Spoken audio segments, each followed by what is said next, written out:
Star Wars Unlimited completely burst onto the scene, exploded to fans like you and I, and we had a wonderful opportunity to experience something brand new, play a new game, and live in this universe that we have come to love. Talking, of course, about the Star Wars IP.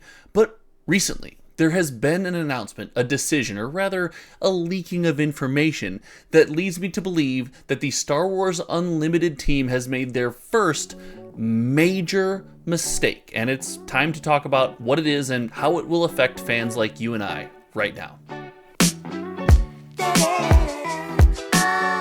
Now, when diving into Star Wars Unlimited today, I do want to be fair. I have been critical of games that have very large and wide IP for not estimating their print run properly and for trying to play this game of having a limited nature in products and forcing this idea that product is rare and go out and buy it now, and maybe a little bit of FOMO, if you will. Heck, Disney Lorcana dropped the first chapter and I raked Ravensburger over the coals for missing their print run so hard, not understanding how many boxes they need. And it could be said that the Star Wars Unlimited team also fell victim to the same scenario. They seem to vastly underprint their very first set, and Spark of Rebellion is extremely expensive. Heck, I want to make more content, more box opening videos. I want to offer channel members more sick discounts on products, but it's just not available. I would love to help grow the game in that way, and I'm sure many local game stores would as well, but the product is just scarce. So they do deserve some criticism there. But I often understand that it's my job to be a little bit harsh and dig into the minutia of these trading card games. So in the interest of fairness, I'm going to give the same pass that I kind of gave to Ravensburger to Star Wars Unlimited and say, hey, I'm going to trust that you're going to figure out your print run numbers and really dial this thing in, because I think Star Wars, as well as things like Disney IP games, live really well on the shelf. I go into a game store, I see, oh look, it says Star Wars on it. I'm open to experiencing that. And it does so better than, indie TCGs or even Magic the Gathering sets that are coming out one almost every single month. But that being said, Star Wars Unlimited and the team deserve some major criticism for their latest decision, in my opinion. And the news was that Star Wars Unlimited Set 2 is going to offer booster boxes at release, offer products at release only to game stores that took Set 1. And on its surface, this is fine. We're supporting game stores that already supported the game, and we're rewarding those that were in super early.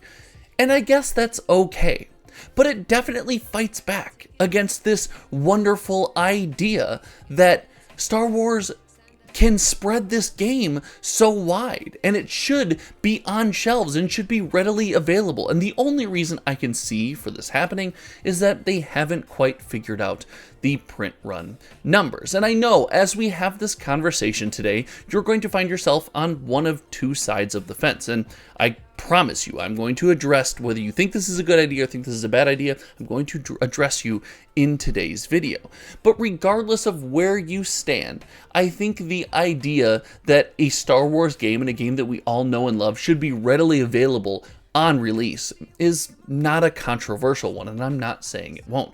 But the idea that we are giving these to select stores already and blackballing some and keeping saying, hey, until wave 2, you're not getting any product, that's not a great sign, in my opinion. But if you were on the side of Star Wars Unlimited should be readily available, heck, I want to get it on boxes. I don't want to spend $200+ for a booster box of a game that came out 5 seconds ago, and I want card prices to go down and things to be cheap. If you find yourself on that side of the wall, then you understand that Star Wars Unlimited should be out there. And to be out there, it needs to spread its wings and fly to more and more stores. And yes, your stores that were in on Set 1 are going to have a stronger community. And I believe in most cases, these stores should be incentivized for carrying the game early. But in this case, I want to see the game spread. We're only on Set 2. This game has been out for 5 seconds, and more important than the limited nature of the product in this side of the argument is the fact that, well, we should be able to go to any game store and buy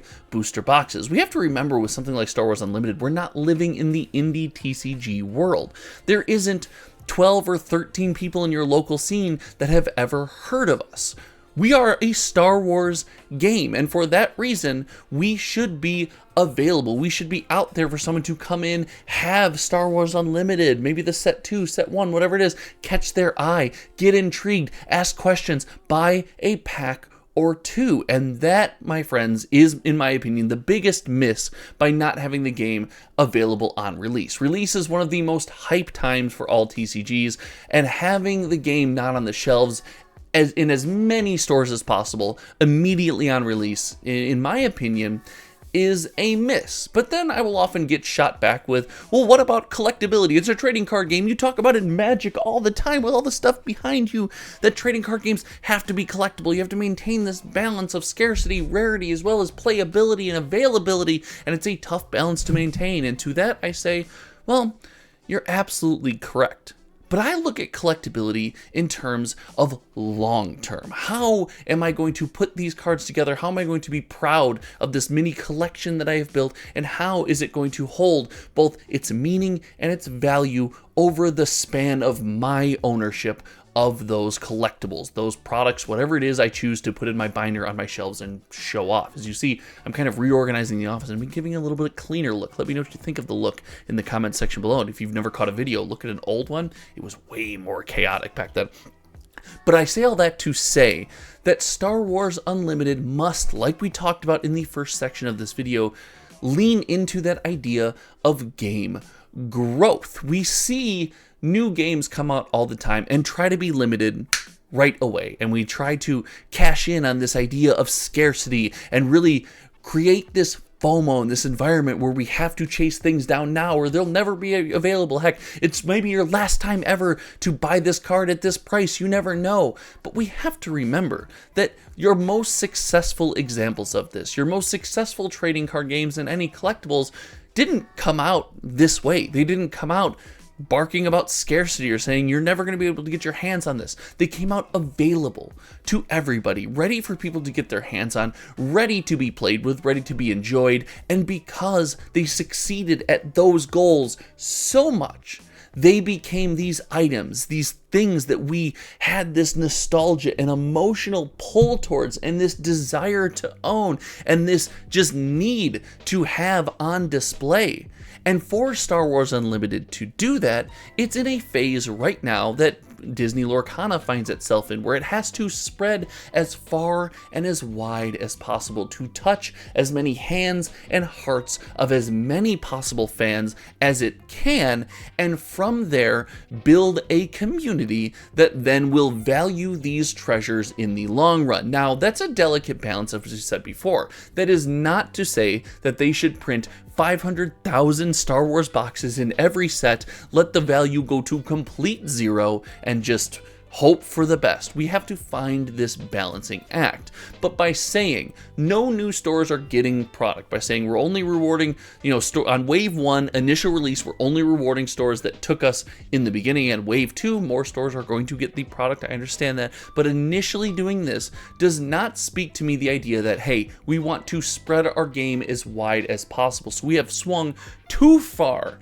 in the direction of scarcity. And based on the creators of Star Wars Unlimited, this was not on my bingo card. If you saw this coming, let me know in the comment section below. I definitely did not see us swinging this far in this direction. I thought we'd overprint boxes, but regardless, I really believe that we are foregoing an early opportunity to build this connection with a community, with a game, with a product, with your playgroup, however it might be.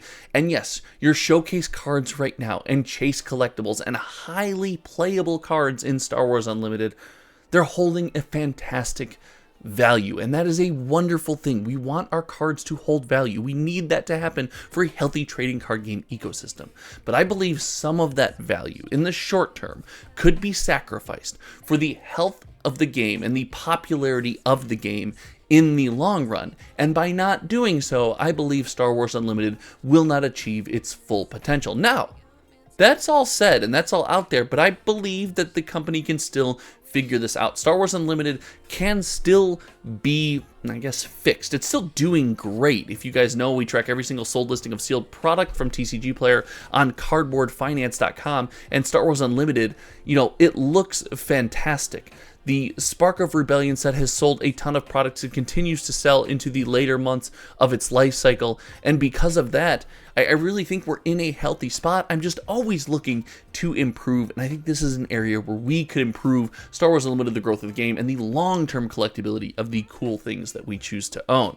So I want to know what you think about all of this. Is Star Wars Unlimited making a massive mistake by only offering to game stores during that first release? And I know if you're a game store or part of a community that already got Star Wars Unlimited and you're going to feel like you're part of this exclusive club, I know that the knee-jerk reaction is just to say, yes, of course, it's awesome for us because we're early supporters, we deserve to be rewarded. But pull yourself out of that just for a second and imagine, the health of the overall community and the growth of the game, and ask yourself, do you think it would be better in more stores? Or do you still think it's better just going to these couple stores? Let me know in the comment section below what you think. If you've never shared a Hometown TCG video, there's never been a better time than right now, is what I'm trying to say. Thank you so much for hanging out. Until next time, you guys know me. My name is Josh, and we will see you around.